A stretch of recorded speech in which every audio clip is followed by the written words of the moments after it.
नमस्कार प्यारे साथियों, कैसे हो आप सभी। मैं हूं योगेश और आप सभी देख रहे हैं योगेश लर्निंग एकेडमी का प्यारा सा यूट्यूब चैनल। प्यारे साथियों, आज हम बात करने वाले हैं प्राचीन इतिहास के अंतर्गत जैन धर्म के बारे में। जैन धर्म अर्थात जैनिज्म के बारे में आज दोस्तों हम पढ़ने वाले हैं। और प्यारे दोस्तों, आज ये रहने वाली है इसकी फर्स्ट पार्ट, यानी फर्स्ट वीडियो रहेगी आज इस चैप्टर की है। तो दोस्तों बहुत ही इंपॉर्टेंट ये टॉपिक है, बहुत ही शानदार ये टॉपिक है। आप सभी को हम पढ़ने में बड़ा ही आनंद आएगा, बहुत मजा आने वाला है। तो चलिए दोस्तों शुरुआत कर लेते हैं इस टॉपिक की। दोस्तों आप जानते हो कि भारतीय जो इतिहास है, उस भारतीय इतिहास के अंतर्गत धार्मिक आंदोलनों का बहुत महत्वपूर्ण एक रोल रहता है, एक भूमिका उनकी बहुत महत्वपूर्ण रहती है। तो इससे पिछले पिछले जो है हमने 3-4 वीडियोस के अंदर कवर किया है बौद्ध धर्म को अर्थात बौद्धिज्म को, और उसके बारे में बेहतरीन तरीके से समझाने का हमने प्रयास किया है। तो उन वीडियोस को भी दोस्तों आप मेरे प्लेलिस्ट में जाकर के देख सकते हो, या फिर इस वीडियो के डिस्क्रिप्शन में मैं लिंक डाल दूंगा उन वीडियो का भी, वहां जाकर के आप उन सभी वीडियोस को अच्छी तरह से देख सकते हो। तो आज हम बात करने वाले हैं जैनिज्म के बारे में। तो जैनिज्म के बारे में सबसे पहले तो भाई मैं आपको बताता हूं, एक वर्ड यहां पर लिखा हुआ है, यहां पे लिखा हुआ है तीर्थंकर। ये तीर्थंकर वर्ड क्या है, इसके बारे में जानना बहुत जरूरी है, बहुत आवश्यक है। तो प्यारे साथियों आप याद रखेंगे, तीर्थंकर जो होता है ना, तीर्थंकर एक ऐसा, ये कह लीजिए एक ऐसा ऋषि मुनि होता है जो क्या कराता है, मोक्ष की प्राप्ति के लिए उत्तरदायी होता है। यानी कि जो मोक्ष की प्राप्ति का मार्ग होता है उसको आसान बनाने के लिए जिस व्यक्ति की, जिस महापुरुष की आवश्यकता होती है, उसे कहा जाता है तीर्थंकर। तो उम्मीद करता हूं ये बात आपके समझ में आई होगी, तीर्थंकर आखिर होता क्या है। अब हम बात करेंगे जैनिज्म अर्थात जैन धर्म के बारे में। आपको यह भली भांति ज्ञात है कि जैन धर्म और बौद्ध धर्म, जैन धर्म और बौद्ध धर्म दोनों का ही अगर कभी भी पूछ लिया जाए, जैन धर्म और बौद्ध धर्म का आखिर आधार क्या है, तो आप आधार बताएंगे अहिंसा। यह वर्ड आपको याद रखना है, अहिंसा। जैन धर्म का और बौद्ध धर्म का कभी भी आपसे आधार पूछ लिया जाए कि आधार क्या है, तो प्यारे साथियों आपको याद रहना चाहिए अहिंसा। यह दोनों ही धर्मों का आधार था। हालांकि जो आपका बौद्ध धर्म है उसके उपासक ज्यादा हैं, उसे मानने वाले ज्यादा हैं जैन धर्म की अपेक्षा। उसके पीछे का एक रीजन है, पर्टिकुलर रीजन है, उसके पीछे का कारण है जो शायद आप लोग अच्छी तरह समझ पाओ। क्योंकि जो बौद्ध धर्म है ना, उसमें आसान मार्ग बताया गया है, आसान मार्ग, मोक्ष प्राप्ति का आसान मार्ग बताया गया है, सफलता का आसान मार्ग बताया गया है। लेकिन अगर बात करें जैनिज्म की यानी जैन धर्म की, तो इसमें बौद्ध धर्म के मुकाबले कठिन मार्ग को चुना गया है। कठिन मार्ग, आसान मार्ग या फिर मध्यम मार्ग का संबंध किससे आप कहेंगे, बौद्धिज्म से है, बौद्ध धर्म से है। मध्यम मार्ग को ही वहां पर आसान बनाया गया है। जबकि अगर बात करें, जिसमें मैंने आपको बताया था अष्टांगिक मार्ग, उसके बारे में हमने चर्चा भी करी थी भाई। तो लेकिन अगर कभी भी पूछ लिया जाए जैन धर्म का जो मार्ग बताया गया है, मोक्ष का मार्ग, तो आप कहेंगे यह बताया गया है कठिन यानी कठोर मार्ग। तो कठोर मार्ग पर चलना बहुत ही मुश्किल होता है लोगों के लिए, इसलिए इस धर्म को अपनाया गया बहुत कम। लेकिन धीरे धीरे करके इसकी संख्या बढ़ी, और इस संख्या को बढ़ाने में सबसे ज्यादा अहम रोल जो निभाया है वो जैनों के 24वें नंबर के तीर्थंकर, 24वें नंबर के तीर्थंकर, यानी कि आप बात करेंगे महावीर स्वामी के बारे में।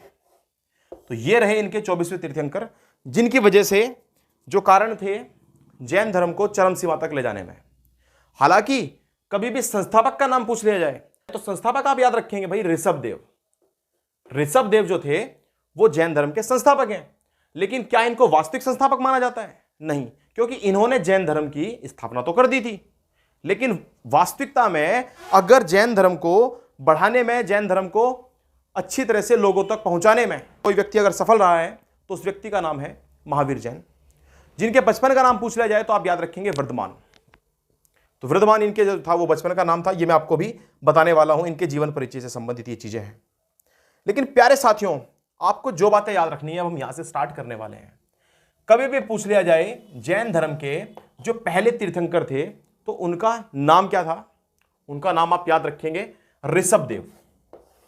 ऋषभदेव उनका नाम था, और ऋषभदेव को आदिनाथ के नाम से भी जाना जाता था, आदिनाथ के नाम से। आपके पेपरों में एक क्वेश्चन पूछा जाएगा कि ऋषभदेव को या ऋषभदेव का प्रतीक क्या माना गया है, तो प्रतीक माना गया है इनका, प्रतीक यानी चिन्ह का माना गया है, साइन का माना गया है सांड। जिस प्रकार से मैंने आपको बौद्ध धर्म के अंतर्गत बताया था कि जो गौतम बुद्ध जी हैं, गौतम बुद्ध जी के यौवन को किस चिन्ह से प्रदर्शित किया गया है, तो वहां पर भी सांड के द्वारा प्रदर्शित किया गया था। उसी तरीके से कभी भी पूछ लिया जाए, ऋषभदेव यानी संस्थापक जो है ये किसके हैं, जैन धर्म के हैं, इनका भी प्रतीक चिन्ह जो है वो क्या है, सांड है। तो ये बात आप याद रखेंगे। कुल मिलाकर के 24 तीर्थंकर हुए हैं, लेकिन सभी 24 तीर्थंकर आपको पढ़ने की आवश्यकता नहीं है। आप उन तीर्थंकरों के बारे में जानिए जिनसे सबसे ज्यादा क्वेश्चन पूछे जाते हैं, बार बार क्वेश्चन पूछे जाते हैं। सबसे पहले तो यह भी क्वेश्चन पूछा जाता है कि ऋषभदेव जो है उनका जन्म कहां पर हुआ था। तो प्यारे साथियों, आपको याद रखना है अयोध्या में इनका जन्म हुआ था। और मैंने आपको दूसरा नाम इनका बताया, आदिनाथ। तो आदिनाथ के नाम से भी ये जाने जाते थे। कहा जाता है कि इनके 2 बेटे थे और दोनों बेटों के नाम क्या क्या थे। एक का नाम तो था भरत और एक का नाम था गोमतेश्वर। गोमतेश्वर के अलावा इनका दूसरा नाम एक और था, बाहुबली।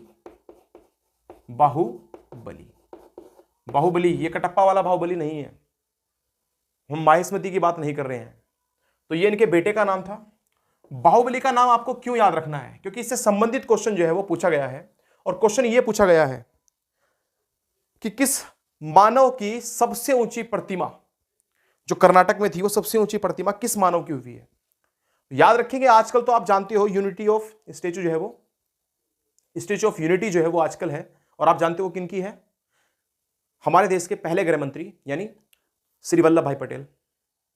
तो वल्लभ पटेल जी की जो मूर्ति है वो आज के तारीख में किसी मानव की सबसे ऊंची प्रतिमा है। लेकिन अगर पूछा जाए कि प्राचीन काल में सबसे ऊंची मूर्ति जो थी या प्रतिमा जो थी वो किसकी थी, तो आप कहेंगे वो थी बाहुबली की, या फिर इन्हीं का नाम क्या था, गोमतेश्वर। तो ये बात आपको याद रखनी है। ये क्वेश्चन पेपर में पूछा हुआ है। कहां पर है, कर्नाटक में जगह पड़ती है, याद रखेंगे, श्रवण बेलगोला।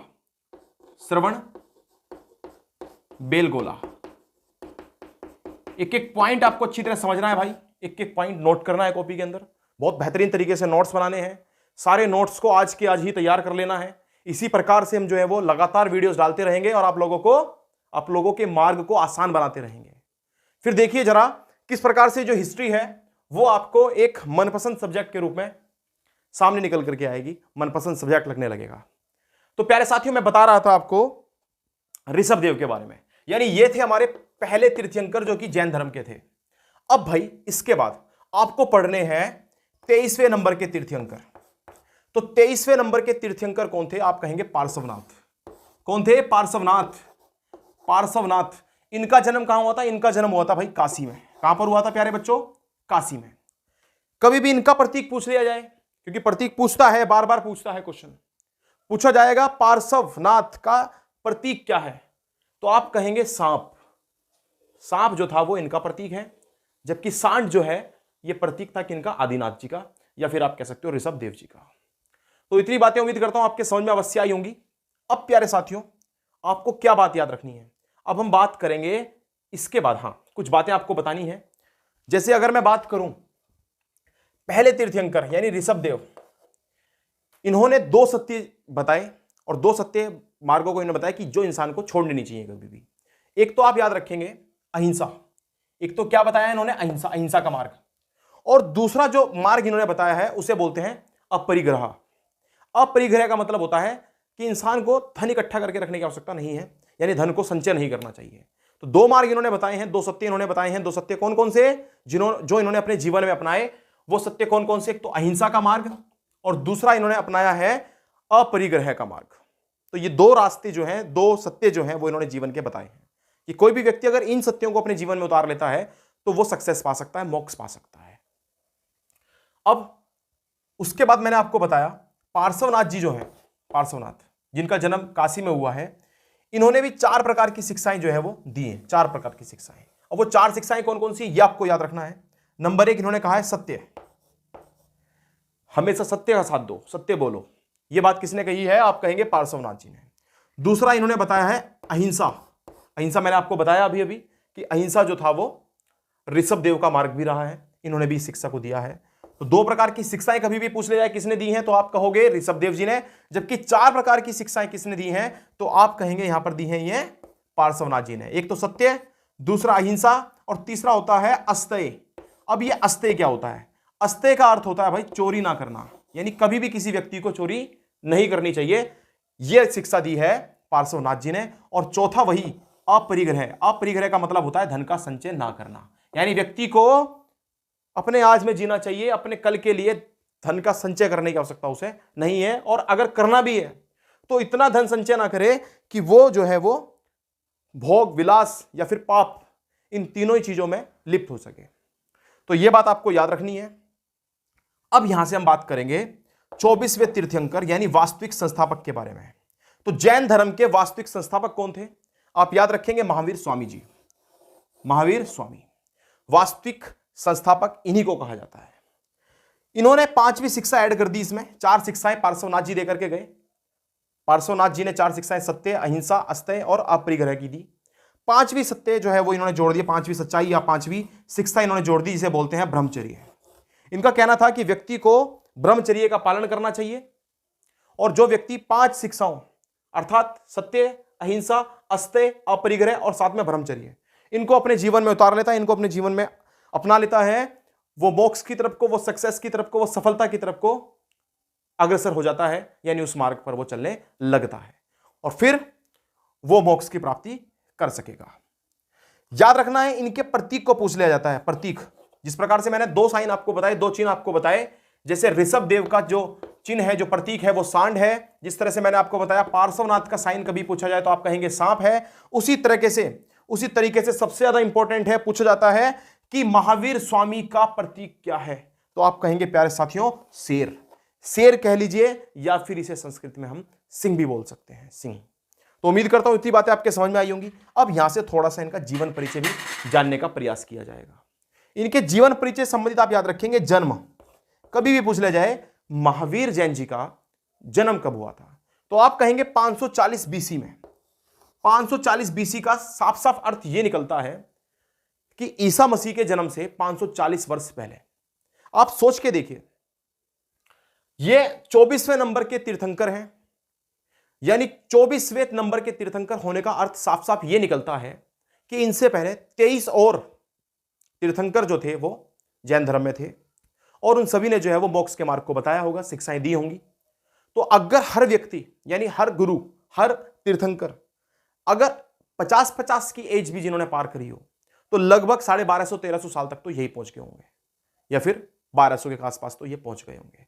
तो 1150, 1200-1300 वर्ष पूर्व अगर हम पहुंच जाते हैं, तो हम पहुंच जाते हैं लगभग सिंधु सभ्यता में, यानी सिंधु घाटी सभ्यता, जिसे हड़प्पा सभ्यता के नाम से जाना जाता है। तो कभी भी आपके दिमाग में ये क्वेश्चन आए कि ये कितना पुराना धर्म है, तो आप याद रखेंगे ये सिंधुकालीन है। सिंधुकालीन अर्थात हड़प्पा के समय का, ये उस टाइम की सभ्यता है, या उस टाइम का धर्म है। बौद्ध धर्म कितना पुराना है, तो आप जानते हो 563 बीसी पूर्व, 563 बीसी पूर्व जन्म होता है किनका? गौतम बुद्ध का। और गौतम बुद्ध ही जो है वो रचना करते हैं या फिर स्थापना करते हैं किसकी? बौद्ध धर्म की। तो 563 बीसी पूर्व का इतिहास है, इतना इतिहास है किसका? बौद्ध धर्म का। जबकि जैनिज्म जो है लगभग सिंधु सभ्यता के समय से चला रहा है। इनके जन्म का तो कोई हमें जो है प्रमाण भी नहीं मिलता है इतिहास में, ऋषभ देव जी के जन्म का। तो आप समझ सकते हो ये कितना पुराना रहा होगा। अब दोस्तों आपको याद रखना है 24वें नंबर के जो तीर्थंकर हैं, यानी कि हम बात कर रहे थे महावीर स्वामी जी के बारे में, तो इनका जन्म जो है वो 540 बीसी में होता है। कहां पर होता है? आप कहेंगे कुंडाग्राम में। ये कुंडाग्राम कहां पड़ेगा आपका? आप याद रखोगे वैशाली। इतनी बात आपको याद रखनी है, वैशाली में। इसके अलावा आपको याद रखना इनकी मृत्यु कहां पर होती है भाई? मृत्यु आप याद रखेंगे 468 बीसी में हुई थी। 468 बीसी, यानी लगभग 72 ईयर तक ये धरती पर रहे, और उसके बाद इनका जो है वो निर्वाण हो गया, यानी मृत्यु हो गई। और कहां पर हुई थी? पावापुरी में। पावापुरी आपका कहां पड़ता है? पटना में पड़ता है। कब हुई थी? दिवाली के दिन हुई थी। ये बात भी आपको याद रखनी है, दिवाली के दिन हुई थी। पिता का नाम कभी भी पूछ लिया जाए तो इनके पिता का नाम था सिद्धार्थ। पिता का नाम क्या था? सिद्धार्थ था। और ये क्या थे? ज्ञातक वंश से थे, ज्ञातक वंश से। तो इतनी बात भी आपको याद रखनी है। माता का नाम कभी पूछ लिया जाए तो आप याद रखेंगे त्रिशला। त्रिशला किसकी माता का नाम है? त्रिशला। आप कहेंगे महावीर जैन, यानी कि 24वें नंबर के वास्तविक तीर्थंकर, वास्तविक संस्थापक। तीर्थंकर तो बाकी भी थे, वास्तविक संस्थापक, जैनिज्म के वास्तविक संस्थापक का नाम कभी पूछ लिया जाए तो आप याद रखेंगे कौन थे? महावीर स्वामी जी थे। और इनकी माता का नाम मैंने बताया त्रिशला। ये कौन थी? लिच्छवी। लिच्छवी के राजा थे जिनका नाम था चेटक, और चेटक की ये बहन हुआ करती थी। तो चेटक की बहन थी, नाम था त्रिशला, पिता का नाम सिद्धार्थ, और इनका खुद का नाम जो बचपन का था वो था वृद्धमान। तो इतनी बात आपको याद रखनी है। इसके अलावा प्यारे साथियों, ये मैंने लिखा हुआ है, देखिए बचपन का नाम, तो बचपन का नाम आप याद रखेंगे वर्धमान, मैंने आपको बता दिया वर्धमान। पत्नी का नाम याद रखेंगे यशोदा, इनकी पत्नी का नाम क्या था यशोदा, जबकि मैंने आपको बताया था गौतम बुद्ध की पत्नी का नाम क्या था यशोधरा। दोनों चीजें बड़ी इंपॉर्टेंट हैं, बार बार क्वेश्चन पूछे जाते हैं एग्जाम में। जब 4 ऑप्शन सामने आते हैं और क्वेश्चन पूछा जाता है गौतम बुद्ध की पत्नी का नाम क्या था, तो 4 ऑप्शन में जब आपको यशोदा भी और यशोधरा भी मिलता है तो बच्चे कंफ्यूज हो जाते हैं। तो इन कंफ्यूजन को दूर करने के लिए बहुत बेहतरीन तरीके से आप लोगों को पढ़ना होगा, बेहतरीन तरीके से आपको समझना होगा। तो आप अंतर समझने का काम करें, अच्छी तरह से अंतर को समझें। यशोदा जो है वो महावीर स्वामी जी की पत्नी है, जबकि गौतम बुद्ध की पत्नी का नाम था यशोधरा। इसके अलावा आप याद रखेंगे इनकी एक पुत्री थी जिनका नाम क्या था अनोजा प्रियदर्शनी। अनोजा प्रियदर्शनी। अब मैं आपसे पूछता हूं अनोजा प्रियदर्शनी जो था वो किसका नाम था, तो आपका जवाब रहना चाहिए यहां से ये इनकी महावीर स्वामी जी की पुत्री का नाम था। जबकि मैं आपसे पूछूं गौतम बुद्ध के पुत्र का नाम, उनके पास एक पुत्र था और उनके पुत्र का नाम क्या हुआ करता था राहुल। यह बात आपको अच्छी तरह से कंठस्थ है, अच्छी तरह से याद है प्यारे साथियों। इसके अलावा इनके दामाद का नाम भी पूछ लिया जाता है एग्जाम में, तो दामाद का नाम आप याद रखेंगे जमाली। दामाद का नाम क्या था जमाली था भाई।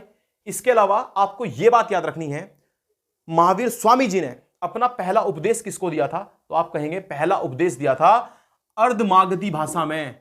हालांकि बाद में इन्होंने अपने सारे के सारे उपदेश प्राकृत भाषा में दिए हैं, लेकिन पहला उपदेश अर्धमागधी भाषा में किसको दिया था, अपने दामाद जो इनके क्या रहे उपासक भी थे, इनके शिष्य भी रहे पहले, जमाली को दिया। 30 वर्ष की आयु में बड़े भाई की आज्ञा लेकर के ये निकल पड़ते हैं घर से।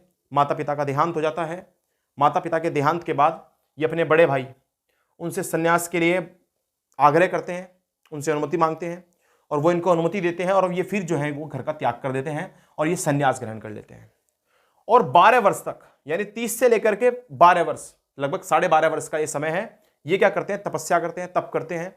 और लगभग 12.5 वर्ष, यानी आप मोटे मोटे तौर पर कहें तो 12 वर्ष कह लीजिए, इतने समय तक तपस्या करते हैं और इनको क्या होती है ज्ञान की प्राप्ति होती है। जबकि मैंने आपको बताया था गौतम बुद्ध को 6 वर्षों के बाद ज्ञान की प्राप्ति हो जाती है, लेकिन आपको याद रखना है महावीर स्वामी को 12 वर्षों के बाद या लगभग 12.5 वर्षों के बाद ज्ञान की प्राप्ति होती है। तो यह ज्ञान किस प्रकार का होता है, यह आध्यात्मिक ज्ञान होता है जिसमें इंसान जो है वो फिजिक्स केमिस्ट्री मैथ नहीं पढ़ रहा होता, इतिहास नहीं पढ़ रहा होता, ज्योग्राफी भूगोल नहीं पढ़ रहा होता, बल्कि अध्यात्म का मतलब होता है खुद को जान रहा होता है, खुद के बारे में पहचान करने का प्रयास करता है, जानना चाहता है। जितने भी दिमाग में उसके क्वेश्चन आते हैं जो कि इंसान के जीवन से संबंधित हैं, उसकी मृत्यु से संबंधित हैं, उन सभी को जानने का वो विचार प्रयास करता है। तो अंदर से जब एक अंदर से वेग, एक संवेग पैदा होता है, इस प्रकार का एक ऊर्जा इस प्रकार की आती है, एक एनर्जी इस प्रकार की आती है कि व्यक्ति को लगता है कि उसे हर क्वेश्चन का जवाब पता है।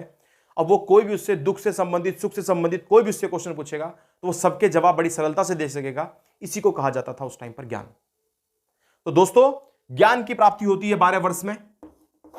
पहला वर्ष जो है वो इन्होंने जो है वो अशोक वृक्ष, अशोक का जो पेड़ होता है उसके नीचे बिताया। नदी का नाम पूछ लिया जाए, स्वर्ण बालुका रिवर के नीचे, या सॉरी स्वर्ण बालुका रिवर के पास। इतनी बातें आप याद रखेंगे।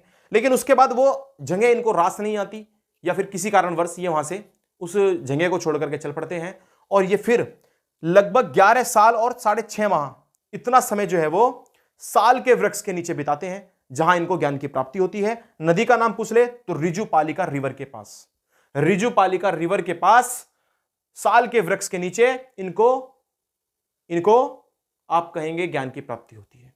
जबकि मैं आपसे पूछूं कि गौतम बुद्ध को कौन से पेड़ के नीचे या फिर किस वृक्ष के नीचे ज्ञान की प्राप्ति हुई थी, तो आप कहेंगे पीपल के पेड़ के नीचे। यह बात आप अच्छी तरह से जानते हो, तो इतनी बात आपको याद रखनी है अच्छी तरह से। जगह पूछ लिया जाए तो आप कहेंगे झिझिक, या फिर इसको बोलते थे झांबिक ग्राम। ये झांबिक ग्राम का नाम है, जगह का नाम है जहां इनको ज्ञान की प्राप्ति होती है। ज्ञान प्राप्ति के बाद इनके जो नाम कहलाए वो महावीर स्वामी कहलाया। उससे पहले इनको वृद्धमान के नाम से ही जाना जाता था भाई। इसके अलावा इनका एक नाम पड़ता है केवलिन। केवलिन का अर्थ क्या हो जाता है, केवलिन हो जाता है भाई जो क्या कर लेता है। देखो केवलिन का अर्थ लिखा हुआ है आत्मा और शरीर के बीच में जो संबंध बता सके, जो रिलेशन जान लेता है, जो संबंध जान लेता है कि आत्मा का शरीर से क्या रिश्ता है, जो इस बात की पहचान कर लेता है, उसको कहा जाता है केवलिन। इसी तरीके से दूसरा नाम आप याद रखेंगे इनका, दूसरा नाम इनका पड़ता है जिन, और जिन का अर्थ होता है खुद की इच्छाओं पर विजय प्राप्त करने वाला। जो व्यक्ति खुद की इच्छाओं पर विजय प्राप्त कर लेता है उसको कहा जाता है जिन, और यह नाम भी किनका पड़ जाता है, महावीर जैन जी का। तीसरा नाम इनका नाम याद रखना है आपको, निग्रंथ। निग्रंथ का अर्थ होता है सांसारिक बंधनों से मुक्त हो जाने वाला, यानी ऐसा व्यक्ति जो सांसारिक बंधनों से मुक्त है, जिसको किसी भी भोग की, किसी भी विलास की, किसी भी लालच की कोई भी इच्छा नहीं है, जो इन सबसे बिल्कुल पार पा चुका है। तो उम्मीद करता हूं इतनी बातें आपके समझ में आई होंगी। पहला उपदेश इन्होंने कहां पर दिया, राजगृह में दिया, राजगृह में। जबकि मैंने आपको बताया था कि बौद्ध धर्म के संस्थापक गौतम बुद्ध जी ने अपना पहला जो उपदेश दिया था वो कहां पर दिया था, आप कहेंगे सारनाथ में दिया था। तो यह बात आपको समझ में आई है, मैं ऐसी उम्मीद करता हूं कि पहला उपदेश महावीर जैन जी ने कहां पर दिया था, राजगृह में दिया था। ज्ञान की प्राप्ति किस दिन हुई, आप कहेंगे बैसाख दशमी। बैसाख दशमी को इनको ज्ञान की प्राप्ति होती है। जैन धर्म में भैया कुछ कसाय बताए गए हैं, कसाय। अब ये कसाय क्या होती हैं? कसाय वो मार्ग होते हैं, ये वो चीजें होती हैं, या इंसान के वो दुर्गुण होते हैं जिनके कारण इंसान कभी भी मोक्ष की प्राप्ति नहीं कर सकता या सफलता नहीं पा सकता। तो तीन प्रकार के कसाय जो हैं वो किस में बताए गए हैं, जैन धर्म में बताए गए हैं। कौन कौन से? नंबर 1 क्रोध।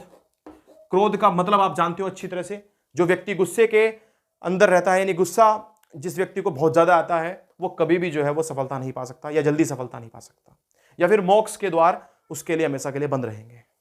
शांति उसके आसपास भी नहीं भटक सकती। माया, इंसान को माया का त्याग करना पड़ेगा, माया अर्थात धन का त्याग करना पड़ेगा। और तीसरा है मान। मान का मतलब होता है कई व्यक्तियों को अभिमान रहता है, थोड़ा सा कुछ कर लें, थोड़ा सा कुछ ऊपर उठ जाए, थोड़ी सी ज्ञान उनके अंदर आ जाए, थोड़ी शिक्षा उनके अंदर आ जाए और उनके अंदर अगर अभिमान जागने लग जाए तो इसी को कहा जाता है मान, एटीट्यूड जिसको कह लेते हैं हम।